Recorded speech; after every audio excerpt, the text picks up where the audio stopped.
ಓಂ ಶ್ರೀ ಗುರು ಬಸವಲಿಂಗಾಯ ನಮಃ. ಅರಿವು ವಾಹಿನಿಯ ವಚನಾಂತರಂಗ ಮಾಲಿಕೆಯ 12ನೇ ಸಂಚಿಕೆಗೆ ತಮಗೆಲ್ಲ ಆತ್ಮೀಯ ಸ್ವಾಗತ. ಗುರು ಬಸವಣ್ಣನವರ ಸಂಸಾರ ಹೇಯ ಸ್ಥಳದ ವಚನಗಳನ್ನ ಕುರಿತು ಚಿಂತನೆಯನ್ನ ಮಾಡ್ತಾ ಇದ್ದೇವೆ. ಇಂದು 56ರಿಂದ 60ನೇ ವಚನದ ತನಕ 5 ವಚನಗಳ ಚಿಂತನೆ. ಸಂಸಾರ ಹೇಯ ಸ್ಥಳ ಚಿಂತನೆ ಮಾಡೋದಕ್ಕೂ ಪೂರ್ವದಲ್ಲಿ ವಾಹಿನಿಗೆ ಸಬ್ಸ್ಕ್ರೈಬ್ ಮಾಡಿಕೊಳ್ಳುವ ಮೂಲಕ ವಾಹಿನಿಯನ್ನ ಪ್ರೋತ್ಸಾಹಿಸಿ ಅಂತ ತಮ್ಮಲ್ಲಿ ಕೇಳಿಕೊಳ್ಳುತ್ತಾ ಚಿಂತನೆಯನ್ನ ಪ್ರಾರಂಭ ಮಾಡೋಣ. ಸಂಸಾರ ಹೇಯ ಸ್ಥಳ ಅಂತಂದ್ರೆ, ಸಂಸಾರ ಅಂತಂದ್ರೆ ನಾವು ಈಗಾಗಲೇ ತಿಳ್ಕೊಂಡಿರುವಂತೆ ಮನಸ್ಸಿನ ಒಂದು ಅವಗುಣಗಳು, ನಮ್ಮ ದೇಹಕ್ಕೆ ಅಂಟಿದ ಅವಗುಣಗಳು, ಭಾವಕ್ಕೆ ಅಂಟಿದ ಅವಗುಣಗಳು, ಇವುಗಳನ್ನ ನಾವು ಸಂಸಾರ ಅಂತ ಅಥವಾ ನಮ್ಮ ಶರಣರು ಸಂಸಾರ ಅಂತ ಕರಿತಾ ಇದ್ದಾರೆ. ಇವುಗಳಿಂದ ಒಂದು ಮುಕ್ತಿಯನ್ನ ಪಡಿತಕ್ಕಂಥದ್ದು ಅಥವಾ ಇವುಗಳಿಂದ ಒಂದು ಬಿಡುಗಡೆಯನ್ನ ಪಡೆದು ಸಾಧಕ ಜೀವಿ ಮುಂದುವರಿತಕ್ಕಂಥದ್ದು ಸಾಧನಾ ಪಥದಲ್ಲಿ. ಯಾವುದೇ ಒಬ್ಬ ವ್ಯಕ್ತಿ ತನ್ನ ಸಾಧನಾ ಪಥದಲ್ಲಿ ಮುಂದುವರಿಬೇಕು ಅಂದ್ರೆ ಈ ತನ್ನ ಅವಗುಣಗಳಿಂದ ಮುಕ್ತನಾಗಿರ್ಬೇಕಾಗುತ್ತೆ. ಹಾಗಾಗಿ ಈ ಅವಗುಣಗಳು ಏನು ಅಂತ ಮೊದಲು ತನ್ನನ್ನ ತಾನು ವಿಮರ್ಶೆಗೆ ಒಳಪಡಿಸಿಕೊಂಡು ತನ್ನಲ್ಲಿರುವ ಅವಗುಣಗಳಿಂದ ಒಂದು ಮುಕ್ತಿಯನ್ನ ಪಡಿಲಿಕ್ಕೆ ಈ ಒಂದು ಹಂಬಲ ಬೇಕಾಗುತ್ತೆ. ಆ ಹಂಬಲ ಇಲ್ಲದಿದ್ರೆ ನಾವು ಯಾವ ಸಾಧನೆಯನ್ನು ಕೂಡ ಮಾಡಲಿಕ್ಕೆ ಆಗೋದಿಲ್ಲ. ಲೌಕಿಕ ಸಾಧನೆಯಾದರೂ ಕೂಡ ಹಂಬಲ ಬೇಕಾಗುತ್ತೆ, ಪಾರಮಾರ್ಥಿಕ ಸಾಧನೆಯಾದರೂ ಕೂಡ ಹಂಬಲ ಬೇಕಾಗುತ್ತೆ. ಆ ಹಂಬಲವಿರದ ಹೊರತು ಸಾಧನೆ ಸಾಧ್ಯ ಇಲ್ಲ. ಹಾಗಾಗಿ ಈ ಒಂದು ವಚನ ಹೀಗಿದೆ. 56ನೇ ವಚನ. ಅಯ್ಯ ಅಯ್ಯ ಎಂದು ಕರೆಯುತ್ತಲಿದ್ದೇನೆ, ಅಯ್ಯ ಅಯ್ಯ ಎಂದು ಹೊರಲುತ್ತಲಿದ್ದೇನೆ, ಓ ಎನ್ನಲಾಗದೆ ಅಯ್ಯ, ಆಗಳೂ ನಿಮ್ಮ ಕರೆಯುತ್ತಲಿದ್ದೇನೆ, ಮೌನವೇ ಕೂಡಲ ಸಂಗಮ ದೇವ.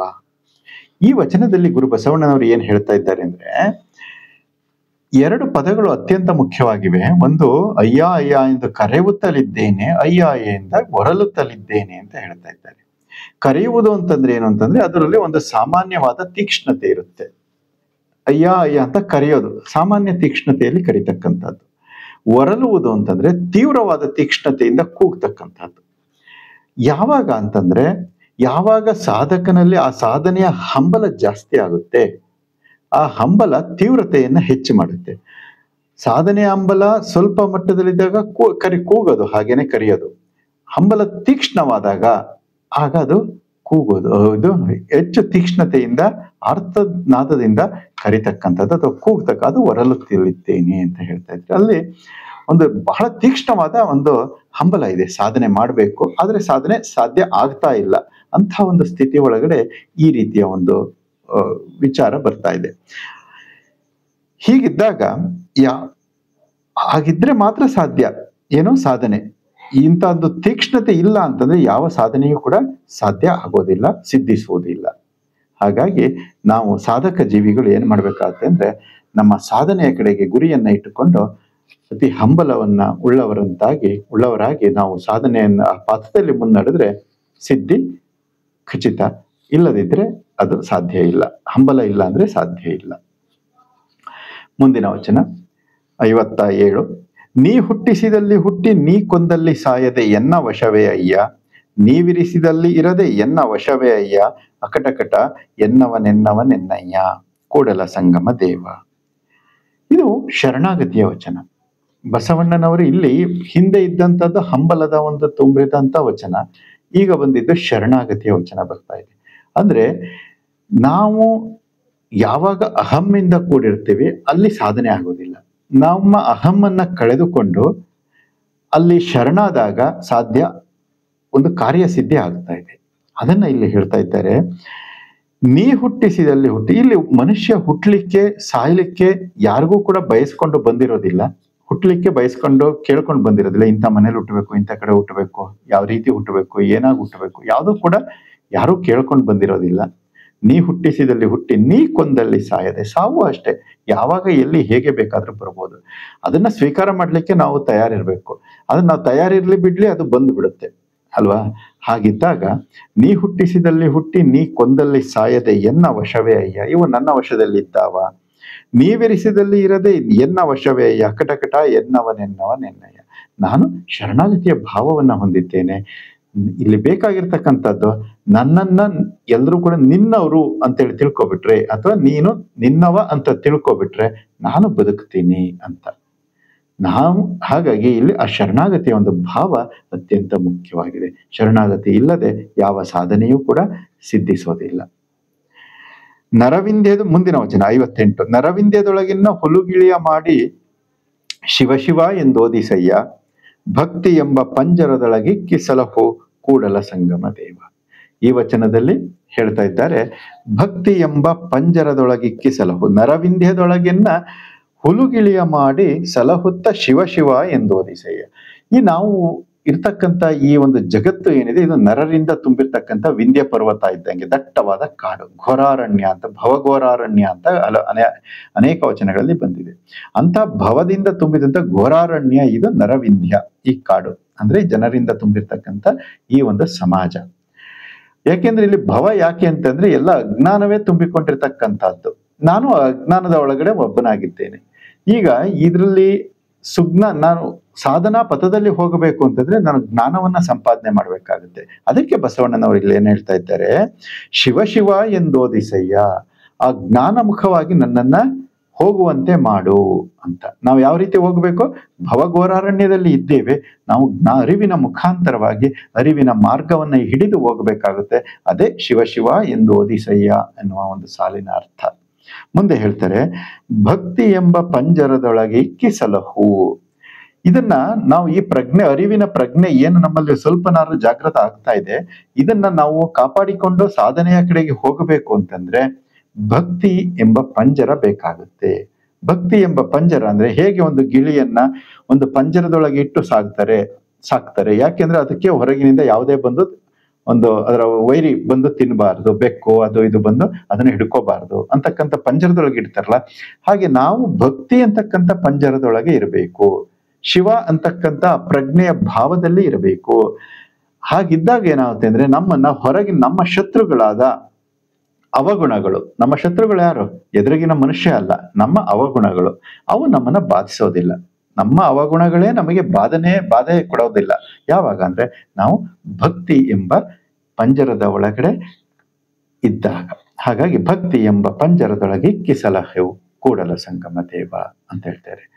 ಇಲ್ಲಿ ಪ್ರತಿಯೊಂದು ವಚನದಲ್ಲೂ ಕೂಡಲ ಸಂಗಮ ದೇವ ಅಂತ ಬರ್ತಾ ಇದ್ದಾರೆ. ಅಂದ್ರೆ ಹೀಗೆ ಮಾಡು ಅಂತೇಳಿ ಕೇಳ್ತಾ ಇದ್ದಾರಲ್ಲ, ಕೂಡಲ ಸಂಗಮ, ಇದನ್ನ ದೇವರಿಗೆ ನಿವೇದನೆ ಮಾಡ್ಕೊಳ್ತಾ ಇದ್ದಾರೆ ಅನ್ನೋದು ಒಂದು ಭಾವ. ಆದ್ರೆ ಇದು ಇವೆಲ್ಲ ಸಂಕಲ್ಪಗಳು.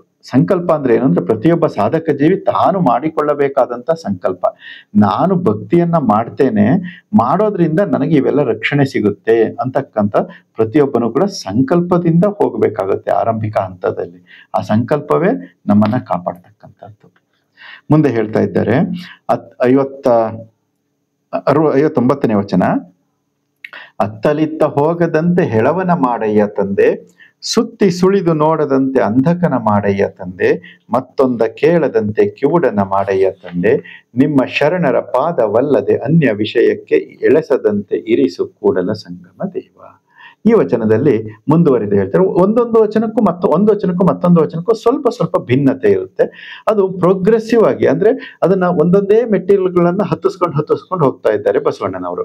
ಈ ವಚನದಲ್ಲಿ ಹೇಳ್ತಾರೆ, ಅಲ್ಲಿ ಹಿಂದಿನ ವಚನದಲ್ಲಿ ಶಿವ ಶಿವ ಎಂದೋದಿಸಯ್ಯ ಅಂದ್ರೆ ಆ ಶಿವ ಜ್ಞಾನವನ್ನ ಪಡೆದುಕೊಳ್ಳಬೇಕು, ಅರಿವಿನ ಪ್ರಜ್ಞೆಯನ್ನ ಜಾಗೃತ ಮಾಡ್ಕೊಳ್ಬೇಕು ಅಂತ ಹೇಳಿ, ಅದನ್ನ ಕಾಪಿಡ್ಕೋಬೇಕು ಅಂದ್ರೆ ಏನ್ ಮಾಡ್ಬೇಕು?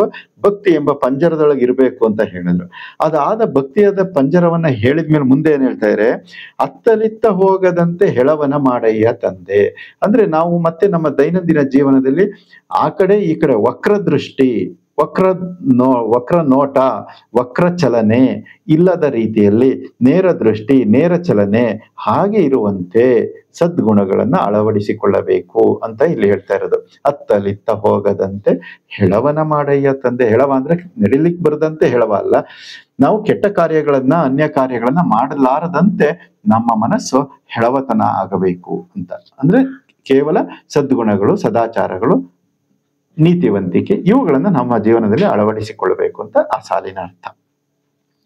ಸುತ್ತಿ ಸುಳಿದು ನೋಡದಂತೆ ಅಂಧಕನ ಮಾಡಯ್ಯ ತಂದೆ. ಕಣ್ಣು ಆ ಕಡೆ ಈ ಕಡೆ ಕೆಟ್ಟದನ್ನೆಲ್ಲ ನೋಡದ ಹಾಗೆ ಅದೇನ್ ಮಾಡ್ಬೇಕು?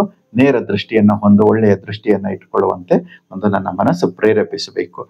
ಮತ್ತೊಂದ ಕೇಳದಂತೆ ಕಿವುಡನ ಮಾಡಯ್ಯ ತಂದೆ. ನಮ್ಮ ಕಿವಿ ಈಗ ಅನ್ಯ ವಿಚಾರಗಳು, ಅಸಹ್ಯ ವಿಚಾರಗಳು, ಬೇಡದೇ ಇರ್ತಕ್ಕಂಥ ಚಾಡಿ ಮಾತುಗಳು, ವಕ್ರ ಮಾತುಗಳು, ಈ ತರದವೆಲ್ಲ ಬೇಕಿಲ್ದೇ ಇರ್ತಕ್ಕಂಥವೆಲ್ಲ ಕೇಳೋದು, ಹೇಳೋದು, ಇದ್ಯಾವುದು ಕೂಡ ಮಾಡಬಾರದು.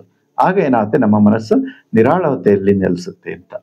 ನಿಮ್ಮ ಶರಣರ ಪಾದವಲ್ಲದೆ, ಇದಿಷ್ಟು ಆದ್ಮೇಲೆ ಏನ್ ಮಾಡ್ಬೇಕು, ನಮ್ಮ ಇಂದ್ರಿಯಗಳೆಲ್ಲವನ್ನು ಕೂಡ ಲಿಂಗಮುಖ ಮಾಡ್ಬೇಕು ಅಂತ ಹೇಳ್ತಾ ಇದ್ದಾರೆ ಇದರಲ್ಲಿ.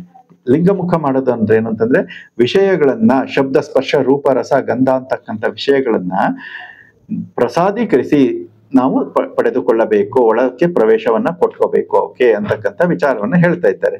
ನಿಮ್ಮ ಶರಣರ ಪಾದವಲ್ಲದೆ ಅನ್ಯ ವಿಷಯಕ್ಕೆ ಇಳಿಸದಂತೆ ಇರಿಸು ಅಂದ್ರೆ, ಶರಣರ ಪಾದ ಅಂದ್ರೆ ಶರಣರ ಜೊತೆಗೆ ಒಡನಾಟ. ನಮ್ಮ ಸಹಚರ ಯಾವ ರೀತಿ ಇರಬೇಕು ಅಂದ್ರೆ, ಆತ ಸಜ್ಜನನಾಗಿರಬೇಕು, ಆತ ಸತ್ಯವಂತನಾಗಿರ್ಬೇಕು, ಒಳ್ಳೆಯ ಮನುಷ್ಯರ ಜೊತೆಗೆ, ಒಳ್ಳೆ ಸಜ್ಜನರ ಜೊತೆಗೆ ನಾವು ಶರಣರ ಜೊತೆಗೆ ಒಡನಾಟವನ್ನ ಇಟ್ಕೋಬೇಕು. ಪಾದವಲ್ಲದೆ ಅಂತಂದ್ರೆ ಅವರ ಜೊತೆ ಚರಿಸುವುದು, ಅವರ ಜ್ಞಾನದಲ್ಲಿ ಇರ್ತಕ್ಕಂಥದ್ದು. ಹಾಗೆ ಇದ್ದರೆ ಮಾತ್ರ ನಾವು ಸಾಧನೆಯ ಶಿಖರವನ್ನ ಏರ್ಲಿಕ್ಕೆ ಸಾಧ್ಯ ಆಗುತ್ತೆ. ಯಾವುದೇ ಸಾಧನೆ ಇರ್ಬೋದು, ಅದು ಆಧ್ಯಾತ್ಮಿಕ, ಆತ್ಮಿಕ ಅಥವಾ ಲೌಕಿಕ ಯಾವ ಸಾಧನೆ ಇರ್ಬೋದು. ಆ ಒಂದು ನಿಟ್ಟಿನಲ್ಲಿ ಸಾಧಕರ ಜೊತೆ ಇದ್ದಾಗ ನಾವು ಸಾಧನೆಯನ್ನ ಮಾಡ್ತೀವಿ. ಅವಗುಣಿಗಳ ಜೊತೆ ಇದ್ರೆ ನಾವು ಸಾಧನೆಯನ್ನ ಮಾಡೋದಿಲ್ಲ, ನಾವು ಅವಗುಣಿಗಳಾಗುವಂತ ಸಾಧ್ಯತೆ ಹೆಚ್ಚಿರುತ್ತೆ ಅಂತಕ್ಕಂಥದ್ದು. ಕೊನೆಯ ವಚನ 60ನೇ ವಚನ. ಎನ್ನ ವಾಮಕ್ಷೇಮ ನಿಮ್ಮದಯ್ಯ, ಎನ್ನ ಹಾನಿ ವೃದ್ಧಿ ನಿಮ್ಮದಯ್ಯ, ಎನ್ನ ಮಾನಾಪಮಾನವೂ ನಿಮ್ಮದಯ್ಯ, ಬಳ್ಳಿಗೆ ಕಾಯಿ ದಿಮ್ಮಿತ್ತೆ ಕೂಡಲ ಸಂಗಮ ದೇವ. ಈ ವಚನದಲ್ಲೂ ಕೂಡ ಗುರುಬಸವಣ್ಣನವರು ಆ ಶರಣಾಗತಿಯ ಒಂದು ಭಾವವನ್ನು ಹೇಳ್ತಾ ಇದ್ದಾರೆ. ಯಾವಾಗ್ಲೂ ಕೂಡ ನಾನು ಅನ್ನತಕ್ಕಂಥ ಅಹಂಕಾರವನ್ನ ಬಿಟ್ಟು, ನಾನು ಅನ್ನೋ ಅಹಂಕಾರ ಹೋಗ್ಬಿಟ್ರೆ ಎಲ್ಲವೂ ಸಾಧ್ಯ ಆಗತ್ತೆ ಅಂತಕ್ಕಂಥದ್ದು. ಅಹಂಕಾರ ನಮ್ಮನ್ನ ಕೆಳಕ್ಕೆ ತಳ್ಳುತ್ತೆ, ನಿರಹಂಕಾರ ನಮ್ಮನ್ನ ಮೇಲಕ್ಕೆ ಎತ್ತುತ್ತೆ. ಹಾಗಾಗಿ ಎನ್ನ ವಾಮ ಕ್ಷೇಮ ನಿಮ್ಮದಯ್ಯ, ಹಾನಿ ವೃದ್ಧಿ ನಿಮ್ಮದಯ್ಯ, ನನ್ನ ಒಳಿತು ಕೆಡಕುಗಳು, ಹಾನಿ ವೃದ್ಧಿಗಳು ಎಲ್ಲವೂ ಕೂಡ ನಿಮ್ಮವು ಅಂತಕ್ಕಂಥ ಈ ಒಂದು ಶರಣಾಗತಿಯ ಭಾವ ಏನಿದೆ, ಇವು ನಮ್ಮನ್ನ ಜೀವನದಲ್ಲಿ ಅತ್ಯಂತ ಮೇಲ್ಸ್ತರಕ್ಕೆ ತೆಗೆದುಕೊಂಡು ಹೋಗ್ತವೆ. ಹಾಗಾಗಿ ಗುರು ಬಸವಣ್ಣನವರು ಇವತ್ತು ಅಂಥ ಒಂದು ಸ್ಥಾನದಲ್ಲಿ ನಿಂತಿರುವುದು.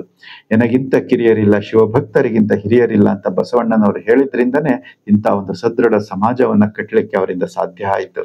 ಇಲ್ಲದಿದ್ರೆ, ಅಹಂಕಾರವನ್ನ ತೋರಿದ್ರೆ ಯಾರೂ ಕೂಡ ಬಸವಣ್ಣನವರ ಸಮೀಪಕ್ಕೆ ಹೋಗ್ತಾ ಇರಲಿಲ್ಲ. ಹಾಗಾಗಿ ಆ ನಿರಹಂಕಾರದ ಒಂದು ಗುಣವೇ ಮನುಷ್ಯನನ್ನ ಅತ್ಯಂತ ಮೇಲ್ಸ್ತರಕ್ಕೆ ಎತ್ತರಿಸುವಂತೆ, ಏರುವಂತೆ ಮಾಡುವಂತಹದ್ದು. ಇದಿಷ್ಟು ಇಂದಿನ ಚಿಂತನೆಗಳು, ವಚನಗಳ ತಮ್ಮ ಅರಿವಿನ ಪ್ರಜ್ಞೆಯ ಒಂದು ಮೂಸೆಯಲ್ಲಿ ಅರಳಿದ ಅನುಭವಗಳನ್ನ ಇಲ್ಲಿ ಹಂಚಿಕೊಳ್ಳಿ. ಕಾಮೆಂಟ್ ಮಾಡೋದ್ರ ಮೂಲಕ ತಾವು ತಿಳಿಸಿಕೊಡಿ. ಅದರ ಬಗ್ಗೆ ಇನ್ನು ಪರಸ್ಪರ ತಿಳಿದುಕೊಳ್ಳೋದಕ್ಕೆ ಅದು ಹೆಚ್ಚು ಅನುಕೂಲವಾಗುತ್ತೆ ಅಂತ ನನ್ನ ನಿವೇದನೆಯನ್ನ ಮಾಡಿಕೊಳ್ಳುತ್ತಾ ಇಂದಿನ ಚಿಂತನೆಗೆ ಮಂಗಳ ಹಾಡ್ತಾ ಇದ್ದೇನೆ. ಮುಂದಿನ ಚಿಂತನೆಯಲ್ಲಿ 61ರಿಂದ 65ರವರೆಗೆ ಚಿಂತನೆಯನ್ನ ಮಾಡೋಣ. ಧನ್ಯವಾದಗಳು. ಶರಣಾರ್ಥಿ.